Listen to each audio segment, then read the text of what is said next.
오늘 하나님께서 우리 가운데 주시는 말씀은 창세기 12장 1절에서 9절까지의 말씀입니다. 여호와께서 아브라함에게 말씀하셨습니다. 내 고향, 내 친척, 내 아버지의 집을 떠나 내게 보여주는 땅으로 가거라. 내가 너를 큰 민족으로 만들고 내게 복을 주어 내 이름을 크게 할 것이니 내가 복의 근원이 될 것이다. 너를 축복하는 사람에게는 내가 복을 주고 너를 저주하는 사람에게는 내가 저주하리니 땅의 모든 족속이 너로 인해 복을 받을 것이다. 그리하여 아브라함은 여호와께서 말씀하신 대로 떠났습니다. 롯도 아브람과 함께 갔습니다. 아브라함이 하란을 떠날 때 나이는 75세였습니다. 그는 아내 사레와 조카 롯과 그들이 모은 모든 재산과 하란에서 그들이 얻은 사람들을 데리고 가나안 땅을 향해 떠나 가나안 땅에 이르렀습니다. 아브라함이 그 땅을 지나 세겜 땅 모래의 큰 나무 앞에 이르렀는데 당시 그 땅에는 가나안 사람들이 살고 있었습니다. 여호와께서 아브라함에게 나타나 말씀하셨습니다. 내가 내 자손에게 이 땅을 주겠다. 아브라함은 여호와께서 자신에게 나타나신 그곳에 제단을 쌓았습니다. 거기에서 그는 베델 동쪽에 있는 산으로 가서 장막을 쳤는데 그 서쪽에는 베델이 있고 그 동쪽에는 아이가 있었습니다. 거기에서 그는 여호와를 위해 제단을 쌓고 여호와의 이름을 불렀습니다. 우리 함께 읽겠습니다. 아브라함은 계속 이동해서 네겝으로 나아갔습니다. 아멘. 할렐루야. 우리를 택하시고 부르신 하나님의 놀라우신 사랑에 감사하며 우리 그 주님 앞에 감사와 찬양과 영광의 큰 박수 올려드리겠습니다. 아름다우신 주님, 우리 가운데 날마다 새 일을 행하시며 우리의 길을 앞서 행하시는 주님의 놀라우신 애를 찬양합니다. 주님 홀로 영광과 찬양을 받아 주시옵소서. 할렐루야. 오늘 이 시간 흩어진 교회로 영상으로 함께 예배하는 우리 사랑하는 SNS 식구들을 향해서도요, 우리 따뜻한 사랑과 격려와 축복의 박수를 보내도록 하겠습니다. 여러분 있는 모든 곳이 주님의 나라가 되기를 축복합니다. 할렐루야. 사랑하는 여러분, 성령 충만하십시오. 말씀 충만하십시오. 오늘 이 시간도 우리가 한번 이 말씀 안으로 들어가기 전 영적인 심호흡을 했으면 좋겠는데요. 주님의 사랑과 주님의 보혈로 깊이 숨쉬고 그 사랑을 깊이 들이마시고요, 우리 안에 있는 모든 두려움과 근심과 걱정과 약함을 몰아내는 것이죠. 그 사랑과 그 보혈의 능력으로 우리 안에 영적인 선순환이 우리의 일상과 우리의 삶을 지배하는 귀한 은혜가 있게 되기를 주님의 이름으로 축복합니다. 자, 이제 특별히 영상으로 예배 드리시는 분들, 우리 예배에 방해가 될 만한 모든 것을 다 정리하시고요. 자, 자세를 바르게 하시고 마음을 정돈하고, 자, 예배를 시청하는 것이 아니라 하나님 앞에 예배를 드리는 참된 예배자로 주님 앞에 서는 은혜가 있게 되기를 축복합니다. 자, 현장에 있는 모든 예배자들에게도 오늘 하나님의 놀라운 은혜가 있게 되기를 주님의 이름으로 축원합니다. 1859년에 찰스 블론딘이라는 줄타기 고개사가요, 뉴욕타임즈에 광고를 하나 실었습니다. 자신이 줄타기 그 줄 위를 걸어서 나이아가라 폭포를 건너보겠다는 것이었어요. 이 나이아가라 폭포는요, 폭이 335m 정도 넓이가 되는, 축구장 크기로 따지면 축구장의 한 4배만큼 크고요, 높이는 건물의 한 16층 정도만큼 높습니다. 1분에 한 4천만 갤런, 즉 수영장에 1000개의 분량의 물이 끊임없이 쏟아져 내리는 아주 거대한 폭포이죠. 만약 줄을 타고 갔다가 발을 살짝 헛디낌만 한다고 해도요, 이 목숨을 잃을 수 있는 아주 위험한 도전이었기 때문에 이게 과연 실현 가능한 일인가 호기심을 가진 엄청난 인파가 폭포 앞으로 모여들었어요. 자, 줄을 타기 전 블란디는 관중들을 향해서 큰 소리로 외쳤습니다. 여러분은 제가 지금 이 줄을 타고 올라가 저 폭포를 건널 수 있다고 믿습니까? 그러자 관중들이요, 우리는 당신을 믿어요 라는 외침과 함께 막 우레와 같은 박수로 그에게 격려를 보냈어요. 응원의 힘 덕분이었는지 이 블란디는요, 줄타기 줄 위에서 나이아가라 폭포를 횡단하는 역사적인 도전에 성공하게 됩니다. 그런데 이에 그치지 않고 그는 다시 관중을 향해서 외쳤어요. 자, 여러분은 제가 저 줄 위에서 눈을 가리고 외발 자전거를 탄 채로 폭포를 건널 수 있다고 믿으십니까? 그러자 이 처음의 성공으로 기대감이 생긴 청중들은요, 그에게 이전보다 더 큰 박수와 함성을 보냈어요. 그는 외발 자전거를 타고 두 눈을 가린 채 줄 위로 폭포를 건너는데 성공합니다. 마지막으로 이 블란디는 청중을 향해 물었습니다. 여러분은 제가 저 줄 위에서 여러분 가운데 누군가를 등에 업고 폭포를 건널 수 있다고 믿습니까? 그러자 막 많은 사람들이 흥분하며 소리를 질렀습니다. 믿습니다. 블란디니 다시 물었어요. 그렇다면 누가 제 등에 업히시겠습니까? 여러분, 이 말에 청중들은 갑자기 찬물을 끼얹은 듯 조용해졌고요. 아무도 그의 등에 업히겠다고 나서지 않았어요. 아무도요. 결국 앞에서 지켜보던 블란딘의 가장 친한 친구 헨리 콩고드를 지목해서 그를 등에 업고 그 줄을 건넜습니다.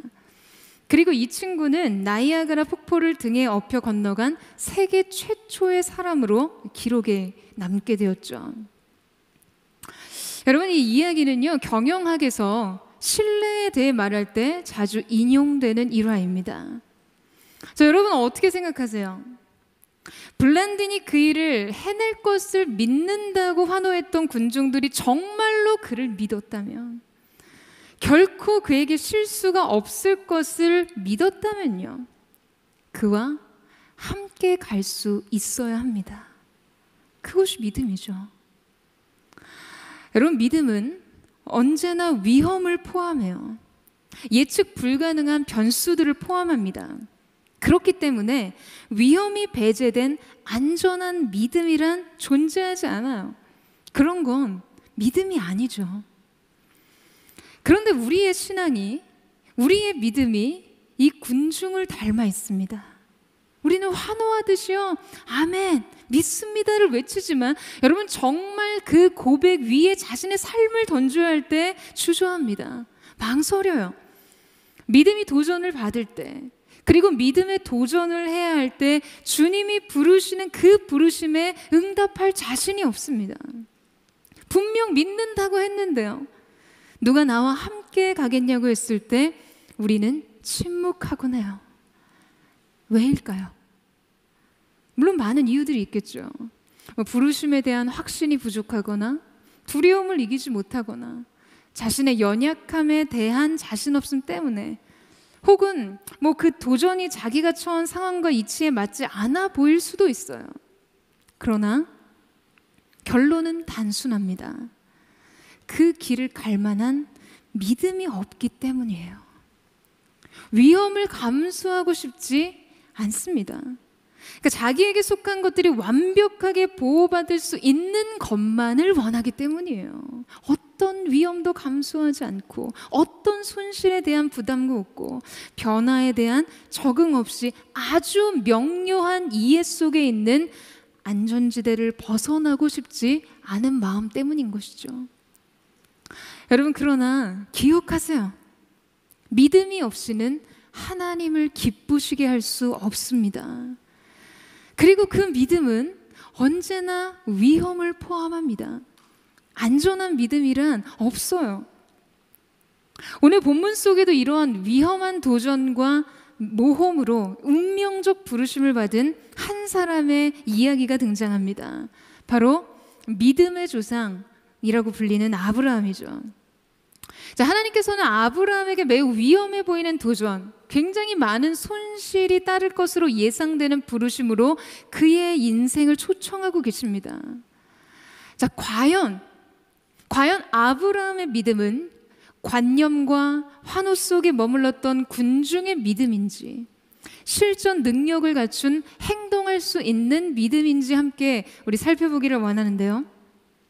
자, 먼저 아브라함의 인생을 송두리째 뒤바꿨던 이 운명적인 부르심이 어떤 상황 속에서 주어진 것인지 성경은 한 가지 이야기를, 설명을 덧붙여 놓는데요.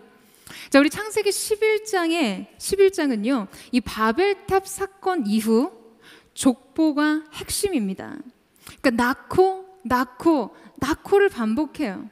자, 그런데 그 아브라함에게서 중단 현상이 일어납니다.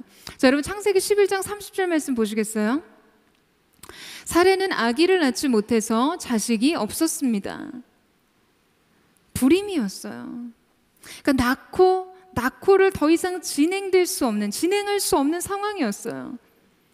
여러분, 고대 사회에서 불임이란 절망의 다른 이름과 같습니다.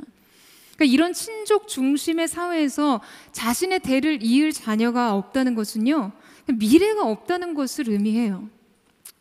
그러니까 아브라함에게 있어서 더는 생명의 잉태가 없기 때문에 약속의 계보가 존속될 수 없게 되어버린 것이죠.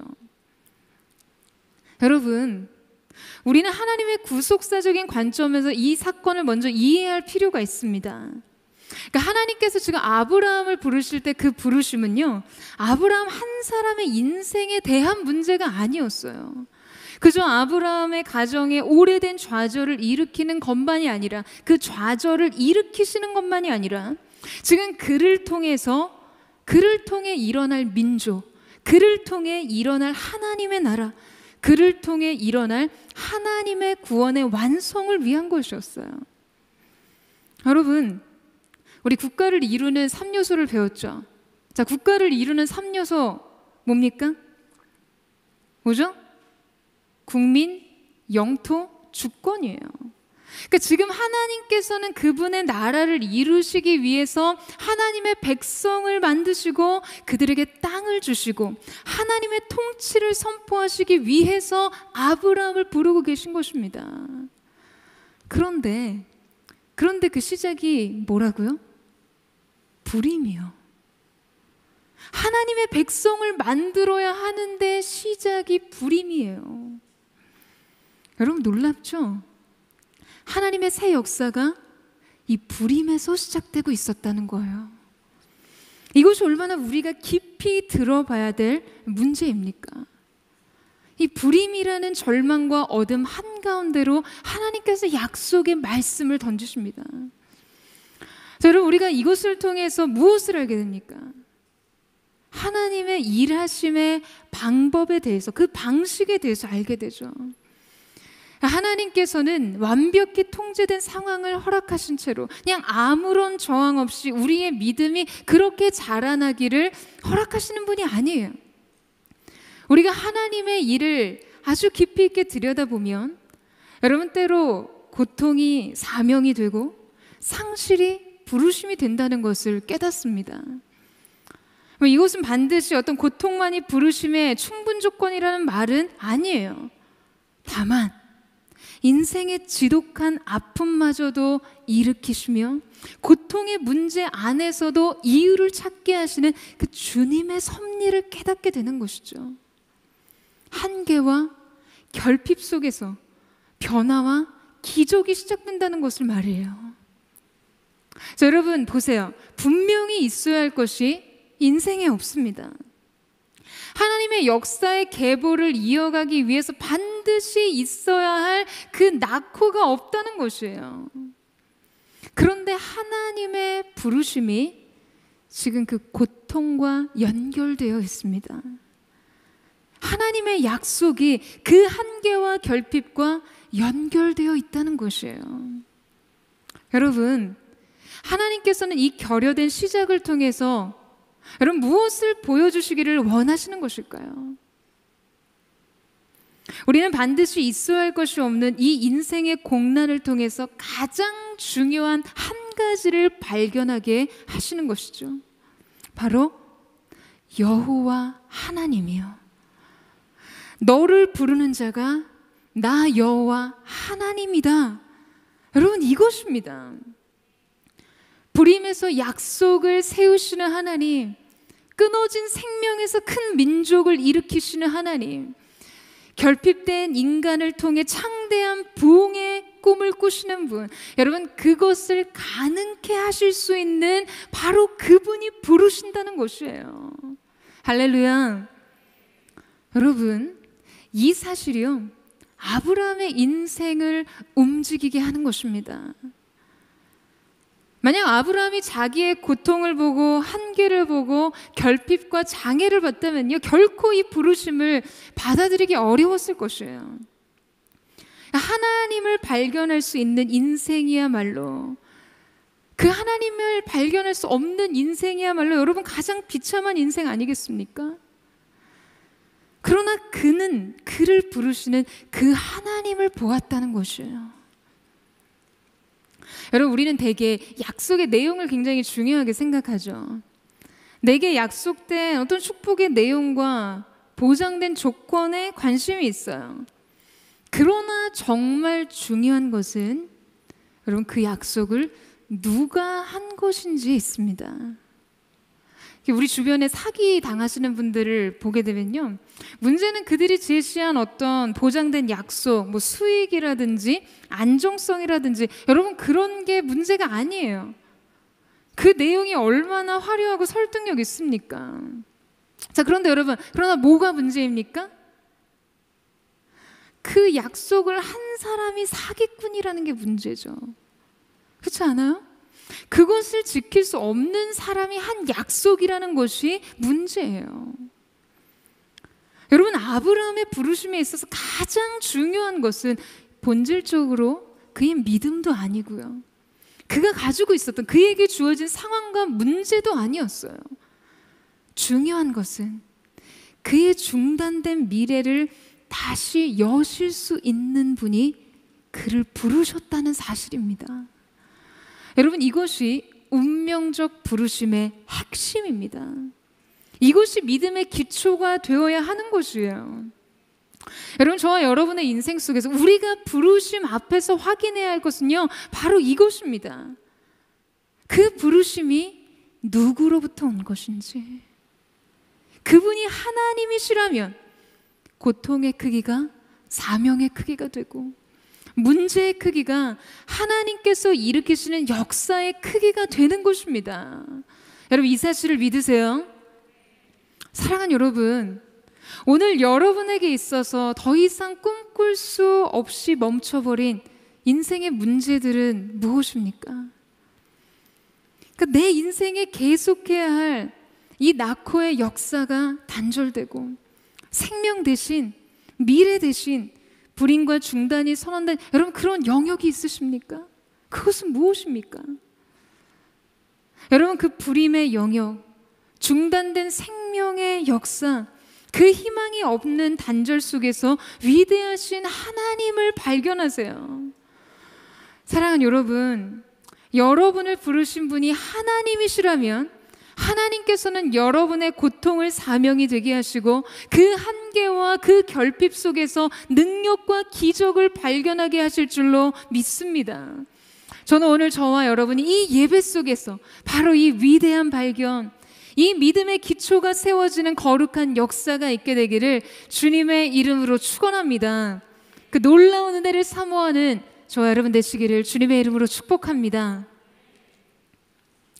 자, 오늘 본문으로 더 깊이 들어가기 전에 제가 여러분에게 분명하게 나눠드릴 마음은요, 제가 이 자유본문을 두고 오래 묵고 기도하고 묵상하면서 하나님께서 주신 말씀이지만, 아무래도 또 때가 때인 만큼 이 말씀을 저의 개인적인 진로의 선택과 연결시켜서 받아들이다 보면요, 여러 가지 오해가 생길 수도 있어요.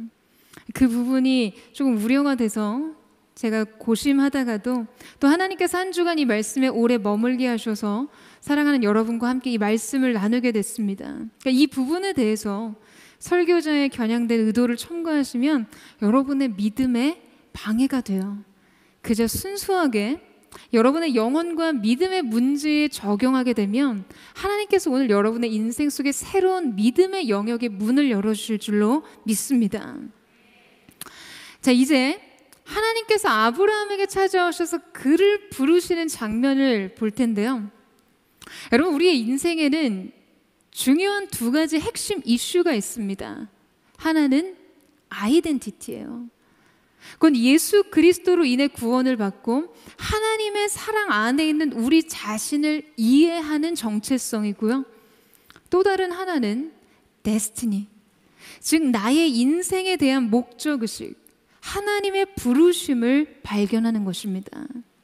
자, 이제 아브라함의 운명적 부르심이 등장하는데요. 자, 우리 1절 말씀을 같이 한번 읽어보도록 하겠습니다. 1절 말씀 시작.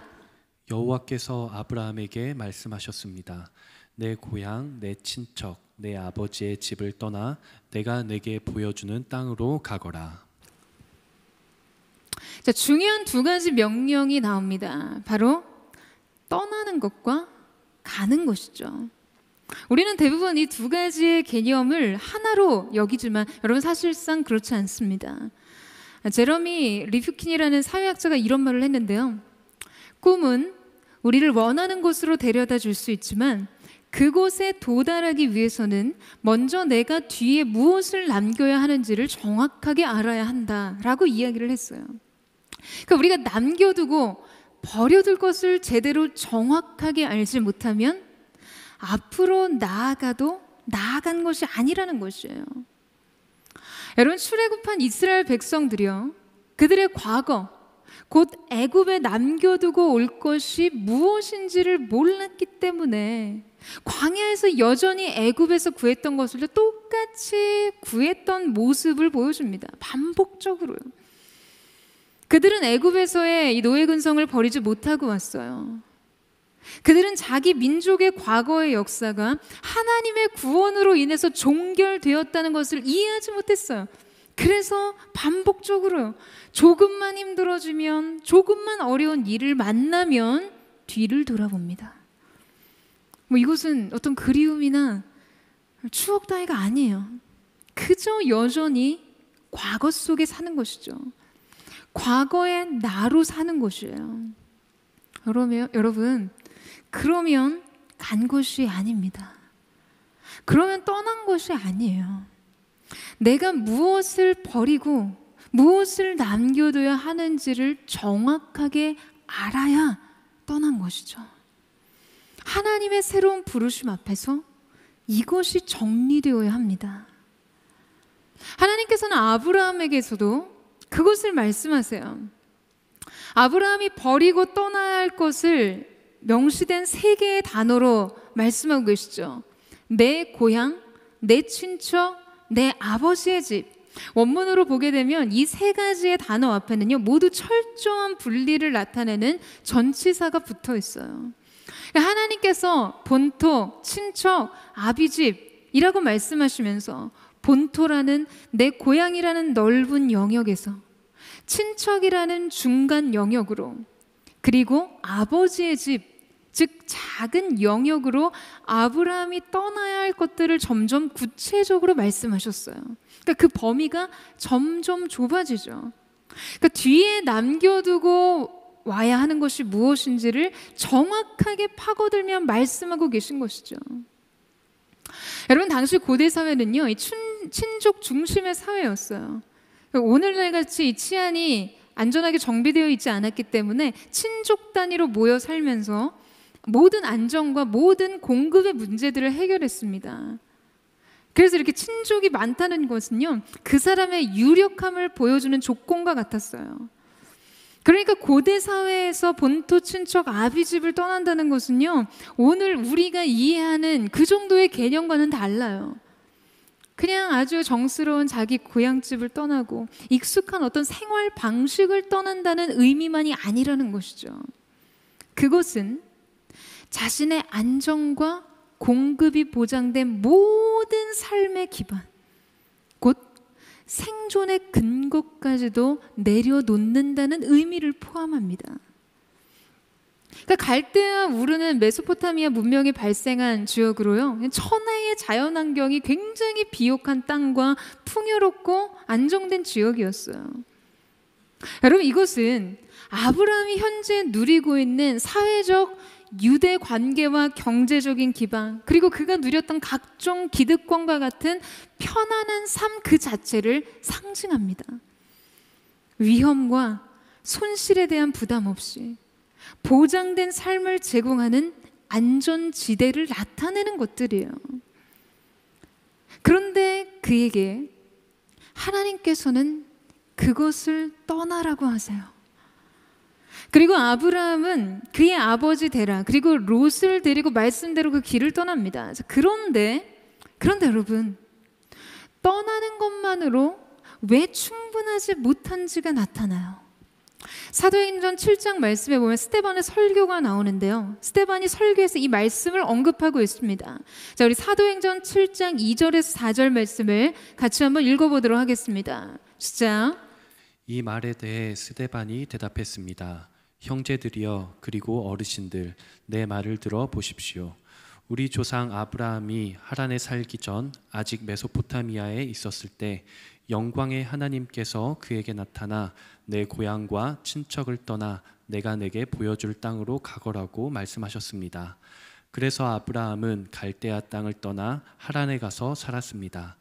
거기서 그의 아버지가 죽은 후 하나님께서는 여러분이 지금 살고 있는 이 땅으로 아브라함을 보내셨습니다. 자, 여러분 보세요.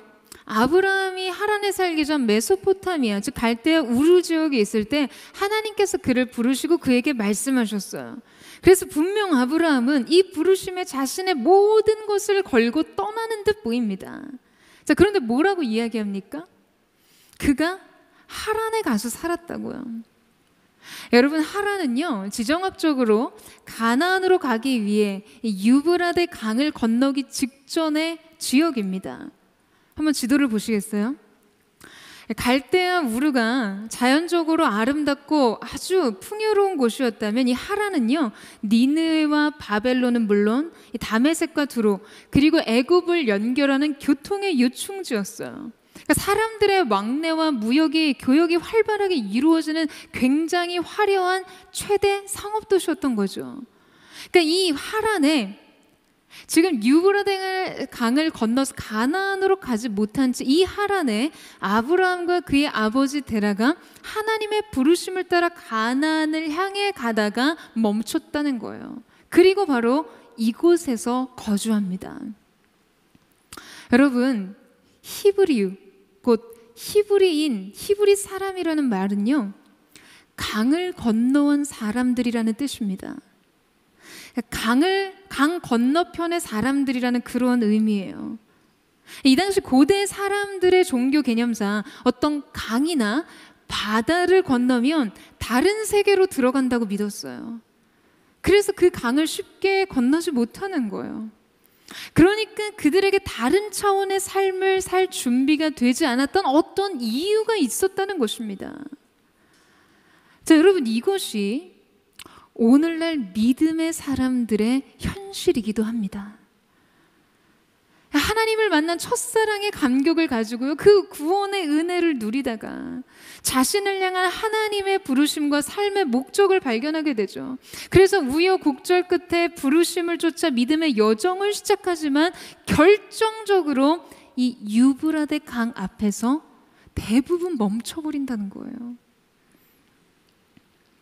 이 유브라데 강, 많은 믿음의 사람들이 넘지 못할 강이 되어버렸어요. 여러분, 왜 그렇습니까? 쉽게 말하면요, 이 강을 기준으로 오른쪽과 왼쪽에 전혀 다른 삶의 방식이 적용되기 때문이에요. 강 이편의 하란에서의 삶은 내 삶이 나의 삶의 주인이 내 자신이 되어서 삶의 규모나 계획을 어느 정도 정하고 예측할 수 있는 곳이에요. 그냥 이따금 하나님의 도우심과 잔잔한 은혜도 구하고 누릴 수 있어요. 그야말로 은혜와 자아의 적당한 타협이 공존하는 것이죠. 반면에 왼쪽 강 건너의 가나안은요, 전혀 예측이 불가능합니다. 길들여진 삶이 아니에요. 그렇기 때문에 어제의 나로 내일을 살 수 없습니다. 오늘 갱신된 믿음이 필요해요. 전적으로 하나님만을 의지하여 믿음으로 한 걸음 한 걸음 따라가야만 하는 곳이라는 거죠. 그렇게 해야만 사라지는 곳이에요. 그러니까 하나님께서 삶의 주체가 될 수밖에 없어요. 왜냐하면 우리가 전혀 예상하거나 주도할 수 없는 삶의 영역으로 들어가기 때문입니다. 곧 오직 믿음으로 사는 삶의 차원으로 들어가는 것이죠. 전심으로요. 나의 안정적인 삶의 방식을 떠나 하나님의 삶의 방식으로 들어가는 거. 여러분, 그런데요, 사람들은 대부분 이것을 두려워합니다. 왠 줄 알았어요? 이건 역시 믿음이 부족해서요. 우리의 힘으로 사는 걸 더 안전하게 느끼기 때문이죠. 하늘의 공급에 의존하는 삶보다 그냥 아무것도 기대지 않고 살아도 그렇게 사라지는 삶을 추구하는 것이에요. 하지만 여러분, 과연 무엇이 풍요롭고 과연 무엇이 빈곤할까요? 약속에 의존된 삶과 내가 예측한 삶 중에서 말이에요. 지금 아브라함 역시 부르심을 따라 갈대와 우르를 떠났지만 여러분, 이 두려움 때문에 지금 아직 새로운 방식으로 삶을 살 준비를 마치지 못했어요. 그래서 지금 그 강을 건너지 못한 채 하란에 머물렀던 것이죠. 그런데 우리가 앞서 살펴본 이 스데반의 증언 속에 나타난 이 분명한 증언을 통해서 하나의 결정적인 사건이 아브라함 인생에 놓이게 되는데요. 바로 그의 아버지 데라가 죽자 아브라함이 하란을 떠나서 다시금 약속의 땅을 향해 갔다는 거예요. 근데 놀랍게도 이 데라라는 이름의 뜻은요, 지연시키는 자, 지체시키는 자라는 뜻을 가지고 있습니다. 우리가 어떤 데라와 약속 사이에, 또 데라의 존재와 약속의 이행 사이에 어떤 역학관계가 존재하는지 성경이 제시한 것이 없어서 우리가 정확하게 알 수는 없어요. 하지만 분명하게 암시하는 것은 지금 데라가 아브라함의 순종을 지체시키고 있었다는 것입니다. 아마도 그의 연로함 때문에, 아버지에 대한 어떤 책임감 때문에 새로운 삶으로 나아가기에는 큰 부담이 됐을 수 있겠죠. 어쩌면 데라라는 아브라함 인생의 과거형 존재가 그의 정체성과 운명에 큰 영향을 줬을 수도 있고요. 어쨌거나 아브라함은 이 데라의 죽음을 계기로 드디어 약속의 땅을 향한 여정을 다시 시작하게 됩니다. 여러분, 어떠세요? 지금 여러분의 믿음은 어디에 머물고 있습니까? 여러분의 인생은 과거 어느 지점에 멈춰 있으세요? 여러분은 강을 건넌 사람들입니까? 제가 지금 하고자 하는 이야기가요, 아주 1차원적으로 단편적으로 어딘가를 떠나 새로운 곳을 향해 가라, 새로운 삶의 방식을 받아들여라, 그런 의미가 아니에요. 그러니까 무조건 익숙한 것은 부정할 만한 것이고 안전한 지대는 타협 지점일 뿐이고 그냥 늘 리스크가 있고 모험이 있고 역경이 있어야 믿음을 쌓는 것은 아닙니다. 여러분, 중요한 것은 부르심이에요. 부르심이 있는 한 우리는 믿음으로 그 강을 건너야 한다는 것입니다. 여러분, 우리는 어느 때가 되면요, 과거와 결별하고 경계 밖의 삶을 내딛고 알지 못하는 삶을 끌어안아야만 합니다. 여러분, 그런데 왜요? 왜 우리가 이 삶과 작별을 고해야 할까요? 왜냐하면 이 길은 단지 무엇으로부터 떠나는 것이 아니라 무엇을 향해 가는 여정이기 때문이에요. 그러니까 우리가 어떤 맹목적인 떠남은요, 하나의 도피가 될 수 있습니다. 중요한 것은 어디로 향해 있냐는 것이죠. 목적 있는 떠남이 중요한 것이에요. 그것이 완전히 새로운 세계로부터 찾아온 새로운 약속, 하나님의 부르심, 그 운명적 부르심이기 때문에요. 사랑하는 여러분, 저는 오늘 저와 여러분이 This is my destiny, 자신의 운명적 부르심을 발견하고 우리의 인생의 발목을 붙잡는 모든 지체하는 이유들과 결별하게 되는 은혜가 있게 되기를 주님의 이름으로 축원합니다. 그래서 저와 여러분이 영적으로 히브리우, 믿음의 강을 건넌 사람들로 불려지게 되는 은혜, 이 시대와 세대가 저와 여러분의 뒷모습을 통해서 하나님의 새로운 부르심의 역사를 보게 되는 거룩한 은혜가 저와 여러분의 생애 가운데 있게 되기를 주님의 이름으로 축원합니다. 자, 이제 중요한 두 가지 명령 중에 가는 것에 대해서 한번 살펴보죠. 다시 한번 1절 말씀을 보시겠어요? 우리 1절 말씀을 다시 한번 읽어보도록 하겠습니다. 시작. 여호와께서 아브라함에게 말씀하셨습니다. 내 고향, 내 친척, 내 아버지의 집을 떠나 내가 내게 보여주는 땅으로 가거라. 우리말 성경에서는요, 보여주는 땅으로 가거라 라고 되어 있지만 원문과 개역 성경, 개역 개정 성경을 보게 되면요, 보여줄 땅이라고 말씀하시죠. 그래서 히브리서 기자는 이렇게 아브라함의 믿음에 관해 표현합니다. 히브리서 11장 8절 말씀에 믿음으로 아브라함은 부르심을 받았을 때 순종해 장차 유업으로 받을 곳으로 나아갔습니다. 그런데 그는 어디로 가는지 알지 못하고 나아갔습니다. 여러분 참 재밌죠? 하나님께서 떠나야 할 것들에 대해서는 본토, 친척, 아비집이라고 구체적으로 지목해 주셨지만 가야 할 것에 대해서는 아직 보여주시지도 정확하게 말씀하시지도 않았어요. 그냥 약속만 있어요. 앞으로 보여줄 땅이라고요. 현재 완료형이 아니라 미래 진행입니다. 그래서 심지어 아브라함은요, 그가 어디로 가는지 알지 못하고 나아갔다고요. 갈 바를 알지 못하고요. 여러분, 구체화, 명료화, 정확성, 결과에 대한 정보 이런 것을 원했다면 아브라함은 아마 한 걸음도 움직이지 못했을 거예요. 여러분, 하나님의 부르심은 함축적이지 노골적이지 않습니다.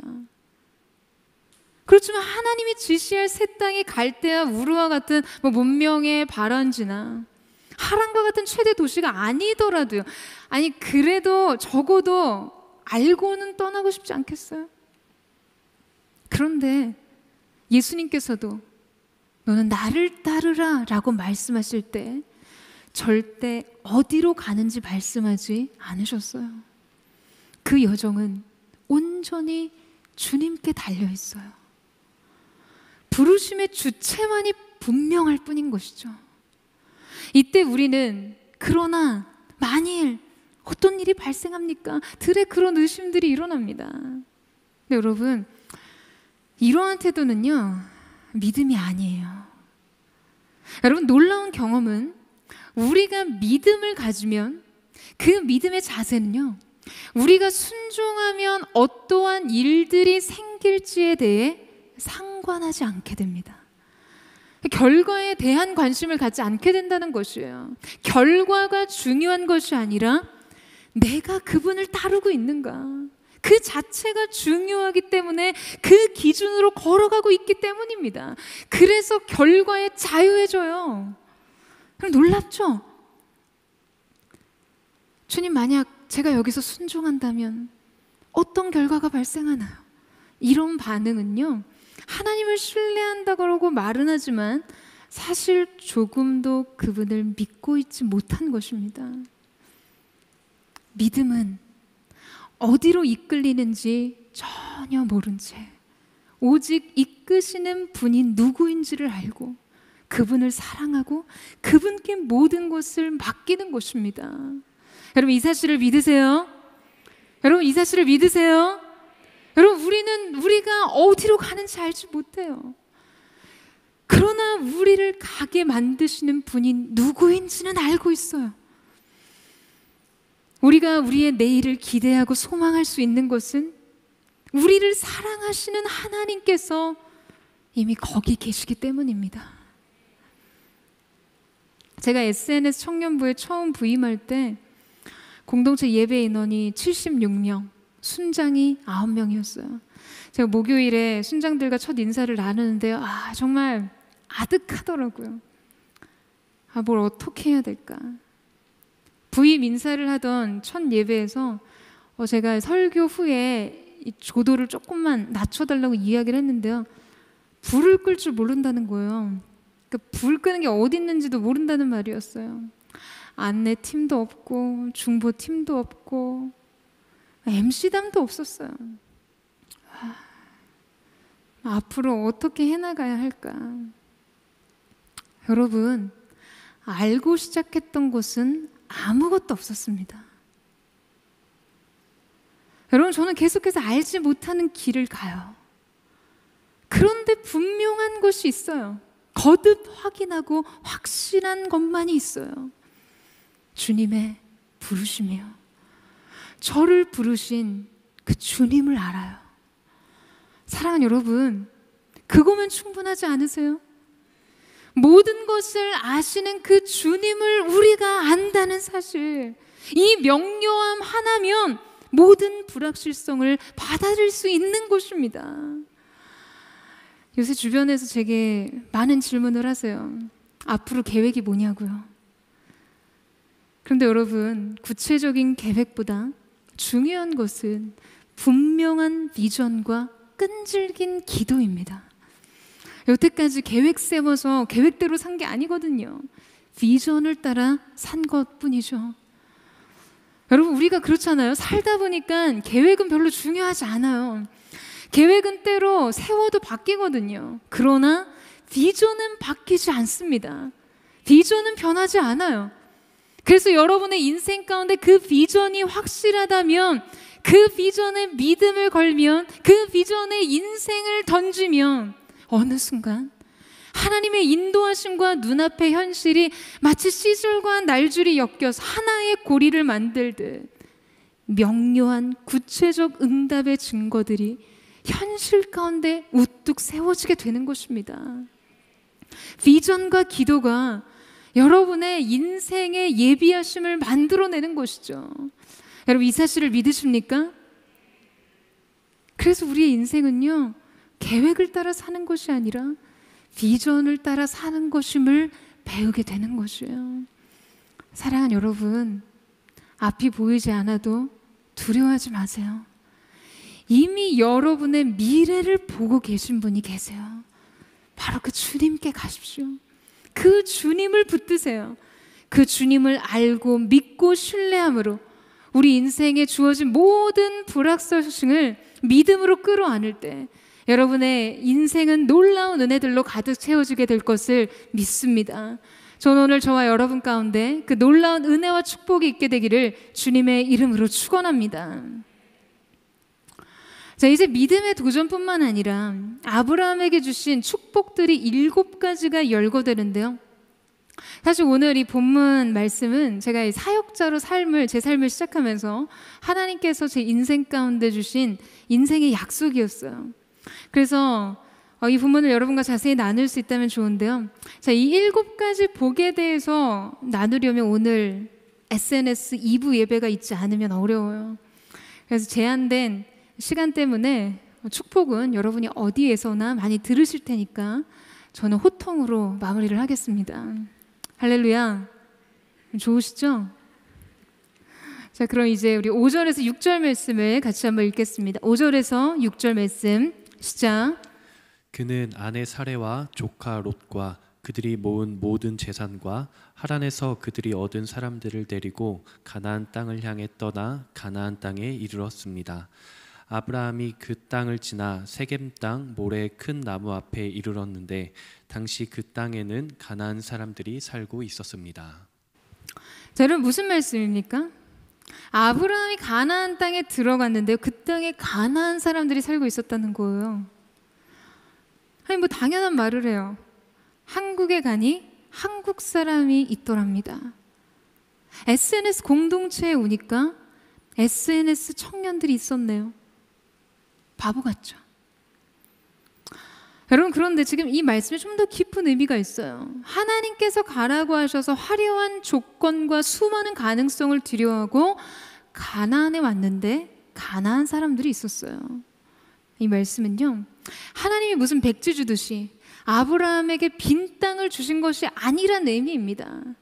그러니까 빈집에 지금 짐 싣고 들어가서 등기 등록하면 그냥 2주 끝나는 문제가 아니었다는 말이에요. 그가 넘어서야 할 장벽, 거친 저항, 분투해야 될 치열함, 관계의 갈등과 오해 등 이 모든 것들이 아브라함을 기다리고 있었다는 것이죠. 여러분, 우리는 우리의 선택이요, 어떤 드라마틱한 결과들을 이끌어내길 기대합니다. 그것이 게다가 믿음과 순종의 선택이었다면 더 말할 것도 없어요. 그러나 하나님께서 인도하시는 새 길에도 장애물은 있습니다. 믿음으로 이기고 버텨내야 될 과정이 있고요, 담대히 응전해야 될 문제들이 있었다는 것이에요. 끝까지 견디고 인내하는 것도 필요합니다. 그런데 여러분, 잘 보세요. 우리는 여기서 또 한 가지 중요한 사실을 배우게 됩니다. 지금 아브라함이 도착한 지명은요, 매우 의미심장한 메시지를 남기는데요, 세겜이란 어깨라는 말입니다. 다윗의 열쇠를 그 어깨에 두리니, 그러니까 히브리어에서 이 어깨라는 단어는요, 힘과 능력을 상징합니다. 그리고 이 모레라는 말은 교훈이라는 뜻이에요. 그러니까 아브라함은 어깨, 즉 힘의 장소를 의미하는 세겜에 이르러 교훈을 의미하는 모레의 상수리 나무 아래에서 머물렀어요. 결국 가나안 땅에서의 삶은 하나님의 힘과 능력 아래 있는 삶이고 하나님의 교훈 아래 있는 삶이라는 의미입니다. 여러분, 그것이 약속의 땅 가나안의 삶이에요. 여러분, 믿음의 길 도처에서 필연적으로 만나게 되는 삶의 모든 저항과 갈등을 결코 우리의 힘으로 지게 하지 않겠다고 하시는 말씀입니다. 주님은 그 무게를 하나님 그분 어깨에 메시겠다라고 말씀하세요. 피할 수 없는 도전이 있어도 주님의 그 능력 아래 두신다는 말씀인 것이죠. 그 시간 안에서 주님의 교훈은 우리의 인생의 모든 걸음을 언제나 지도하고 교훈하고 양육하실 것입니다. 여러분, 이 사실을 믿으세요? 여러분, 이 사실을 믿으십니까? 지금 여러분의 인생이 약속을 따라왔는데, 말씀을 믿고 왔는데요, 주님을 신뢰한다고 여기까지 왔는데 그 약속의 삶 안에도 저항이 있고 갈등이 있고 고통이 있어. 이것을 어떻게 해석하냐고요. 그러나 여러분, 이 사실을 기억하세요. 하나님의 어깨에 기대어 서는 자, 하나님의 교훈과 지도와 인도하심이 그 약속 안에 있는 여러분의 인생 가운데 함께 하실 것입니다. 저는 그 은혜가 저 여러분의 인생 가운데 하나님의 어깨에 기대 서는 자, 그 안에서 안식을 얻고 힘과 능력을 소유하는 저와 여러분 되시기를 주님의 이름으로 축원합니다. 이렇게 가나안 사람들을 앞에 두고 하나님께서는 말씀하세요. 7절 말씀입니다. 한번 같이 읽겠습니다. 시작. 여호와께서 아브라함에게 나타나 말씀하셨습니다. 내가 내 자손에게 이 땅을 주겠다. 아브라함은 여호와께서 자신에게 나타나신 그곳에 제단을 쌓았습니다. I will. 하나님의 강한 의지가 드러납니다. 하나님께서 주시겠다는 거예요. 하나님께서 그 땅을 주시겠다고요. 그 땅이 누구의 것이든. 여러분, 이거면 되는 것입니다. 그 땅엔 주님의 구원의 의지가 있어요. 주님의 개입이 있습니다. 우리 앞에 어떠한 갈등이 있든, 어떤 장애물과 장벽이 가로막고 있든, 어떤 저항과 분투함이 있든지 간에 중요한 것은 하나님께서 하시겠다는 것이에요. 하나님께서 함께 하신다는 것입니다. 여러분, 우리의 인생에 풍요가 있고 안정이 있고 기득권이 있다 해도요, 우리가 그때 주님의 어깨에 기댈 수 없다면 우리 스스로의 삶은요, 언젠가 모래성과 같이 무너지고 맙니다. 작은 파도에, 작은 몸부림에 와르르 무너지는 모래성이요. 사랑하는 여러분, 여러분 인생에서 하나님께서 하시겠다고 하시는 일에 뛰어드세요. 여러분, 가나안은 아브라함이 쟁취해서 획득해서 얻는 땅이 아니에요. 그가 값을 지불하고 얻는 땅이 아니었습니다. 그 땅은 약속으로 얻는 땅이었어요. 믿음과 순종으로 얻는 땅이었어요. 하나님께서 은혜로 거저주는 땅이셨습니다. 여러분, 아브라함은 두려웠을 때 이 음성을 들었을 것입니다. 그의 마음에 낙심이 찾아오고 의심이 몰려올 때, 외로움이 엄습할 때 이 음성을 들었을 거예요. 그래서 그는 그곳에 여호와를 위하여 단을 쌓습니다. 예배의 제단을 세워요. 그는 가는 곳마다 여호와를 위하여 예배의 제단을 쌓습니다. 거기에서 그는 베델 동쪽에 있는 산으로 가서 장막을 쳤는데 그 서쪽에는 베델이 있고 그 동쪽에는 아이가 있었습니다. 거기에서 그는 여호와를 위해 제단을 쌓고 여호와의 이름을 불렀습니다. 아브라함은 계속 이동해서 네겝으로 나아갔습니다. 여러분, 이 베델이라는 것은 하나님의 집이라는 뜻이고요, 아이라는 것은 폐해의 무더기, 즉 세상을 상징합니다. 여러분, 여러분의 믿음이 세상을 직면할 때 어떻게 해야 합니까? 폐허 무더기와 같이 그렇게 거칠고 황무한 내 인생을 바라보게 됐을 때 어떻게 해야 하냐고요. 여러분의 믿음이 세상 앞에서 한없이 작고 초라할 때 어떻게 해야 하죠? 여러분, 아브라함은 하나님의 집과 세상 사이에 여호와를 위해 제단을 쌓습니다. 세상을 등지고요, 그는 가는 곳마다 예배의 제단을 쌓고 그분의 이름을 불렀어요. 그렇기 때문에 그에게 계속된 진행형의 삶이 있었던 것이에요. 계속된 전진이 있었던 것입니다. 여러분, 아브라함에게 있어서 하나님과 동행하는 것은요, 응급 상황에서의 어떤 임시 방편이 아니라 그냥 그의 삶의 방식 그 자체였어요. 그리고 계속해서 걸어갔어요. 멈춤이 없이 믿음으로 걸었습니다. 하나님의 공급하심에 대한 믿음으로, 하나님의 약속에 대한 믿음으로, 하나님의 인도하심에 대한 믿음으로 계속해서 약속으로 걸어갔다는 것이죠. 사랑하는 여러분, 여러분의 삶의 매 순간 저는 이 임재가 응답의 상징이 되기를 예수님의 이름으로 축원합니다. 이 임재가 진행형 삶의 의식이 되기를 원해요. 이 임재가 여러분의 선택의 기준이 되기를 원합니다. 임재가 있는 곳에 승리가 있고, 임재가 있는 곳에 성취가 있고, 임재가 있는 곳에 여러분 평안이 있어요. 오늘 저와 여러분의 삶의 걸음이요, 모두 내 인생의 폐허같이, 내 인생이 공고해지고 황폐해진 것 같은 그 삶의 한복판을 직면할 때 내게 두려움과 근심과 조급함을 안기는 그 세상을 등지고 하나님을 향해 믿음의 단을 쌓는, 예배의 제단을 쌓는 거룩한 하나님의 사람들 되시기를 주님의 이름으로 축원합니다. 여러분, 그렇게 믿음으로 한 걸음 한 걸음 계속해서 걸어가세요.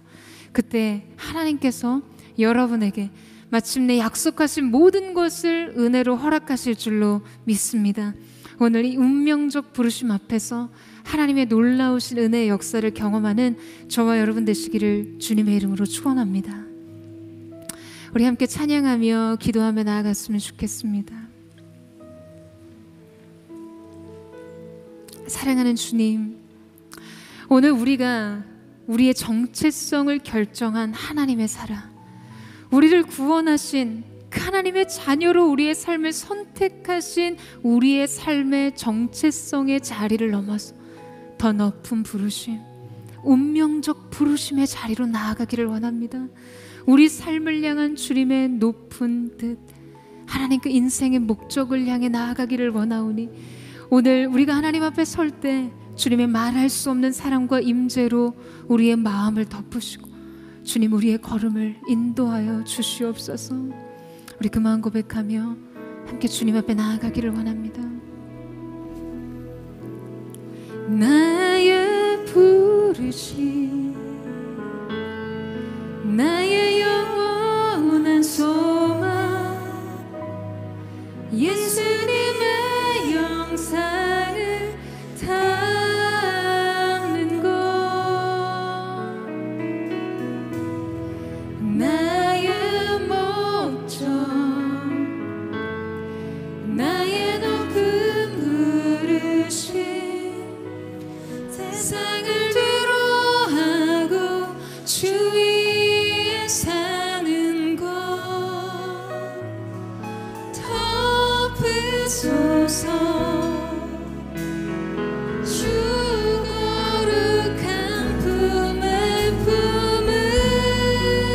덮으소서.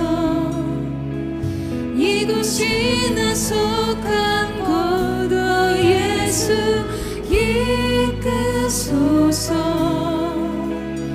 주 얼굴 보기 위해 은밀한 곳으로 내가 나아갑니다. 나의 부르심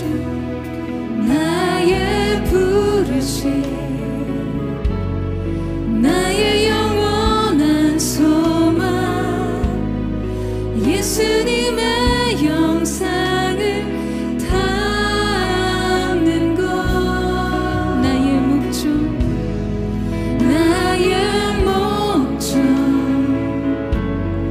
나의 높은 부르심 세상을 뒤로하고 주 위에 사는 것. 덮으소서. 주 거룩한 품에 품으소서.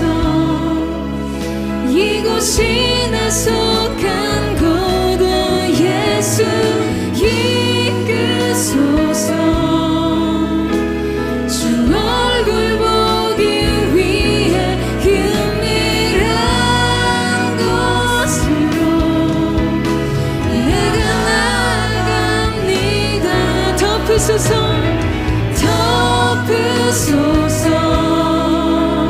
주님의 놀라운 거룩한 신품으로 이 시간 우리 인생을 품으시는 하나님의 놀라우신 은혜가 있기를 사모합니다. 이곳이 나 속한 곳 예수 이끄소서.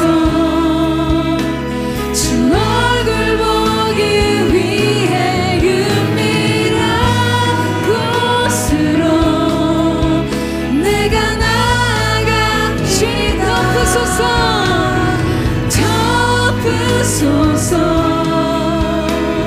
주 거룩한 품에 품으소서. 이곳이 나 속한 곳 예수 이끄소서. 주 얼굴 보기 위해 은밀한 곳으로 내가 전심으로 거룩한 손을 높이 들고 덮으소서. 주 거룩한 품에 품으소서. 이곳이 나 속한 곳 예수 이끄소서. 주 얼굴 보기 위해 은밀한 곳으로 내가 나아갑니다. 사랑하는 여러분, 오늘 이 시간 우리가 주님의 부르심 앞에서 우리 그 운명적 우리의 삶을 이끄시는 부르시는 그 하나님의 음성 앞에서 우리가 인생의 모든 것을 내려놓고 그 부르심, 그 높은 부르심에 우리의 전 존재를 드릴 수 있는 새로운 믿음의 영역이 열려지는 귀한 역사가 있게 되기를 예수님의 이름으로 축원합니다. 여러분, 여러분의 인생 속에 주어진 문제는 무엇입니까? 지금 여러분이 보고 있는 삶에 있는 최대의 결핍의 상황은 무엇입니까? 하나님의 약속을 내 삶에 적용하기에는 너무나 괴리되어 있는, 하나님의 축복과 약속이 결코 적용될 수 없어 보이는 비참하고 때로는 너무나 부족하고 너무나 깨어져 버린, 상해버린, 무너져버린 여러분의 인생을 보고 있지는 않으세요? 낙호의 역사를 더 이상 기대할 수 없는, 열어갈 수 있는 미래의 어떤 소망도 남아있지 않은 채 중단되어 있는 것 같은 슬픔을 보고 계신 분 있으십니까? 사랑하는 여러분, 그러나 그곳이 하나님의 새 역사의 시작인 줄로 믿습니다. 하나님의 역사는 언제나 인생의 고통으로부터, 그 모든 결핍으로부터 하나님의 역사와 하나님의 기적이 시작되었는 줄로 믿습니다. 오늘 그 고통의 크기가 무엇이든 하나님의 임재와 부르심이 있는 곳에 그것이 여러분의 인생의 사명의 크기가 되고, 여러분의 인생의 문제가 무엇이든 그 문제의 크기가 하나님의 일하심의 크기가 될 줄로 믿습니다. 여러분 일어서세요. 하나님의 부르심을 향해 믿음으로 일어서십시오.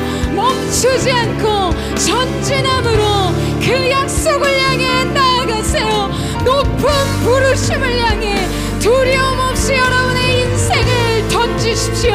오늘 여러분의 삶이 말해주는 것이 아닌 하나님께서 말해주는 여러분의 인생과 연합하는 은혜가 있게 되기를 예수님의 이름으로 축원합니다.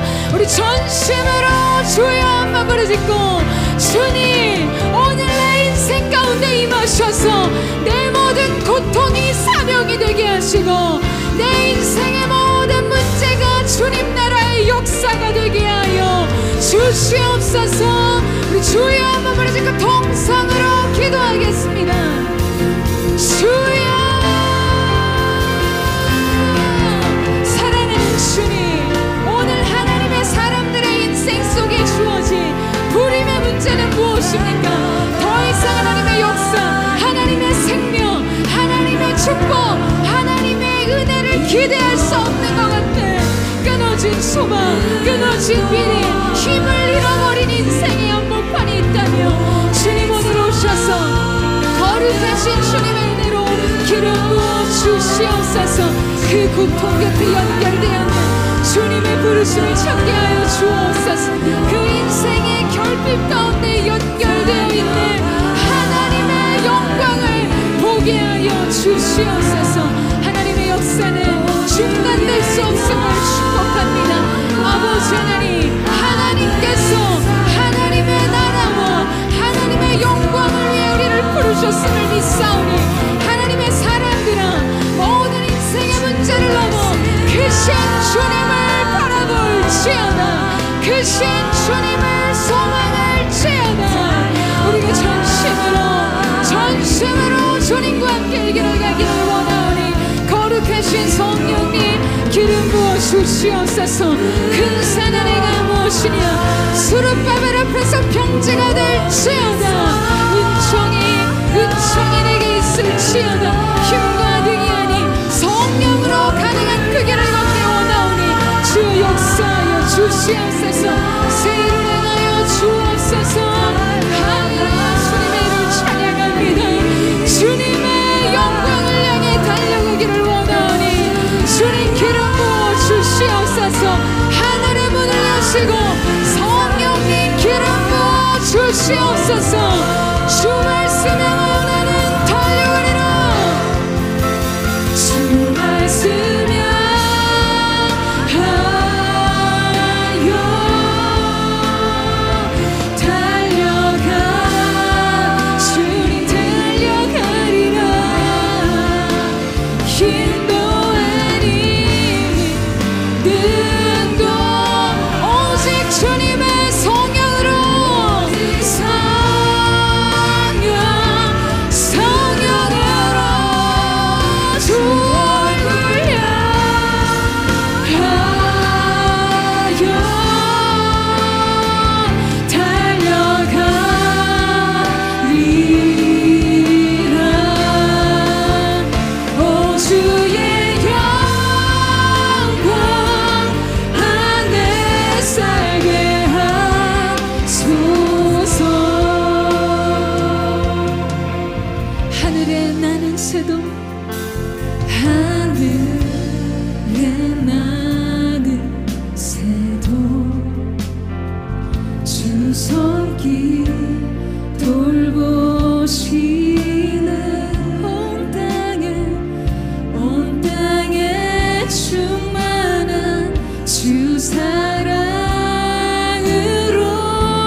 되기를 예수님의 이름으로 축원합니다.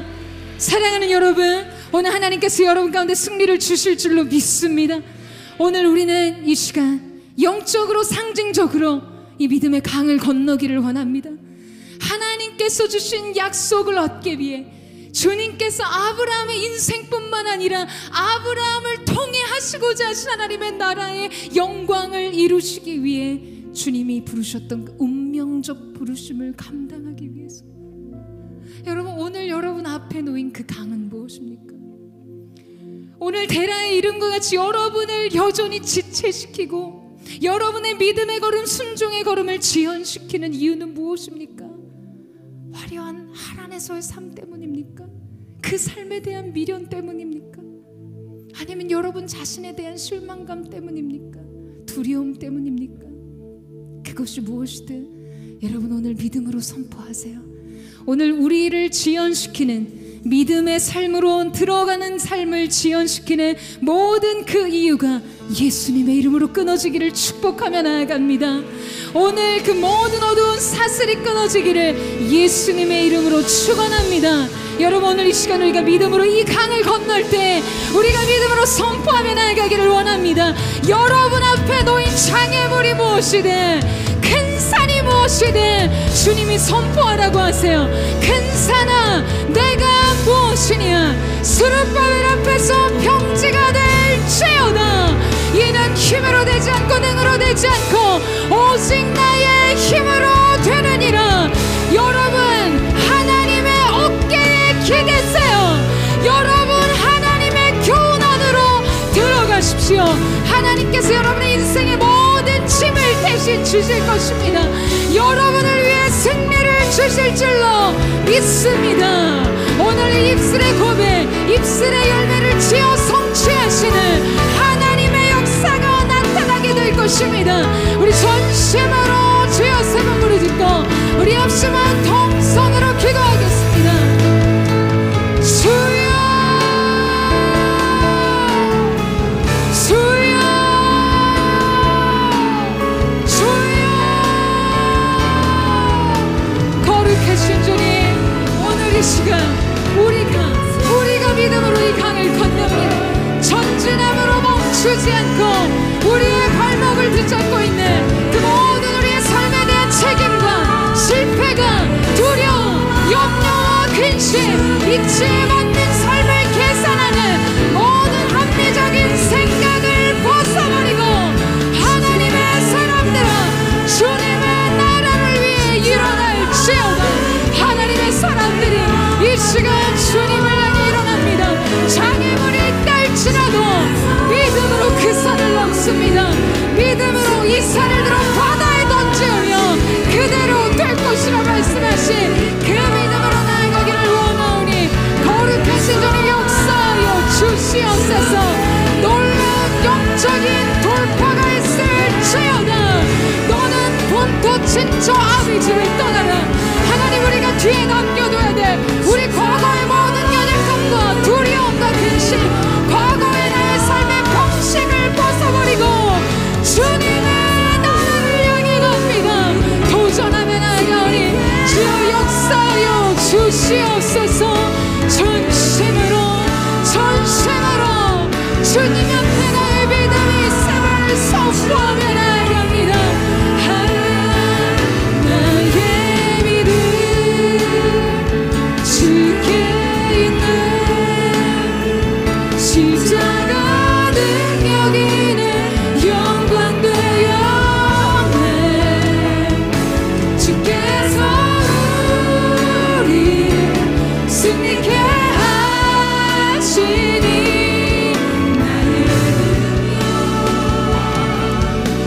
제자리 일어나셔서 두 손 높이 들고 전심으로 나의 믿음이 주께 있음을 선포합니다. 주께 있는 십자가 능력에는 영광 되었네. 주께서 우리를 승리케 하시니 나의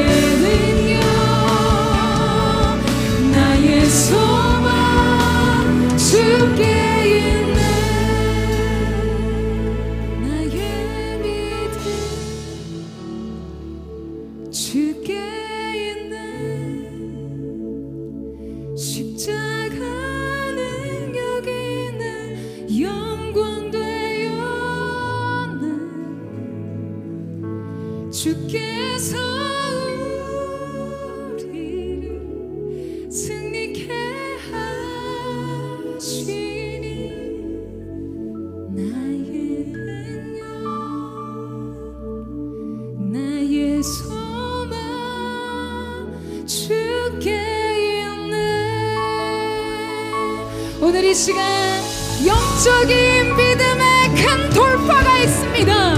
우리 가운데 믿음의 돌파를 주신 주님의 이름을 찬양합니다. 주님, 믿음으로 그 강을 건너 히브린 영적인 거룩한 주님의 백성으로 열방을 축복하는 거룩한 복의 근원으로서의 삶을 살게 하여 주시옵소서. 이 시간 우리가 한 번 더 마지막으로 기도하며 나아갈 때 여러분 기억하셔야 돼요. 오늘 아브라함의 복음, 아브라함 한 사람의 가정을 위한 복이 아니었습니다. 민족과 열방이 복을 얻기 위한 시작이었어요.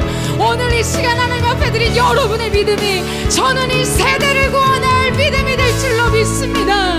하나님, 오늘 이 가운데 있는 하나님의 사랑, 하나님께서 그토록 사랑하시는 성녀들을 통해 이 시대에 여호와의 복이 있게 하여 주시옵소서. 열방이 복을 받는 큰 부흥의 소식이 있게 하여 주시옵소서. 여러분, 이 시간 하나님께서 여러분의 인생을 바꾸실 거예요. 내가 너를 복의 근원 되게 하리라. 주님, 내가 여기 있습니다. 내게 축복하여 주시옵소서. 우리 주여 한번 부르짖고 기도합니다. 주여,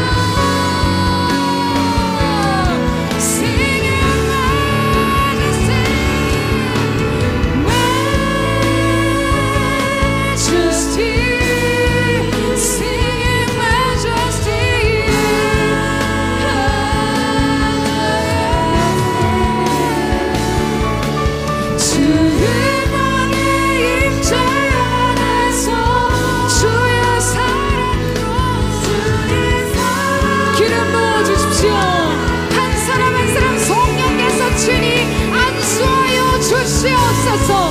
부흥의 세대여 일어날지어다. 정령 부흥의 역사를 새로 쓰게 하시고 이 땅의 교회 가운데 하나님 나라의 부흥의 역사가 일어나게 하여 주시옵소서. 다른 그 누구도 아닌 지금 이 자리에 있는 그 사람, 하나님의 말씀 앞에 믿음으로 그 강한 사랑을 통해 주님 역사하여 주시옵소서. Singing Majesty.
사랑하는 여러분, 여러분의 인생을 향한 주님의 약속이 여기 있습니다.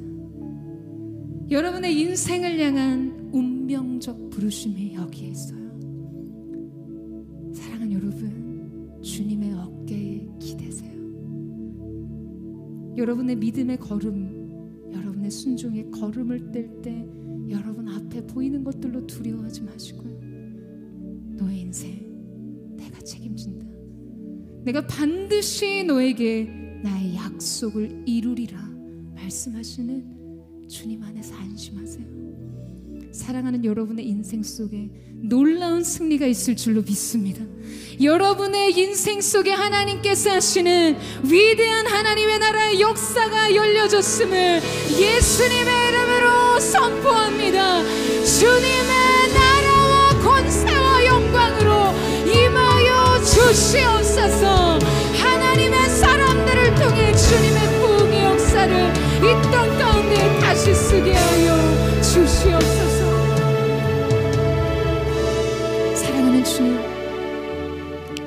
사랑하는 에센스 청년들, 이들의 삶을 주님 손에 맡겨드립니다.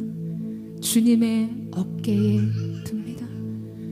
인생의 모든 수고하고 짐진 자들이 주님 안에서 안식을 누리게 하시고, 두려울 때마다, 주저하게 될 때마다, 인생의 믿음으로 가는 걸음을 지체하게 되는 모든 이유들을 뒤로하고 날마다 믿음의 걸음을 걸을 수 있는 하나님의 사람들로 서게 하여 주시옵소서. 물질을 드립니다. 이 물질이 쓰임받는 모든 곳에 하나님의 나라가 확장되게 하시고, 하나님의 공급하심과 주님의 일하심이 드린 모든 손길과 하나님의 사람들의 인생 가운데 있게 하여 주시옵소서.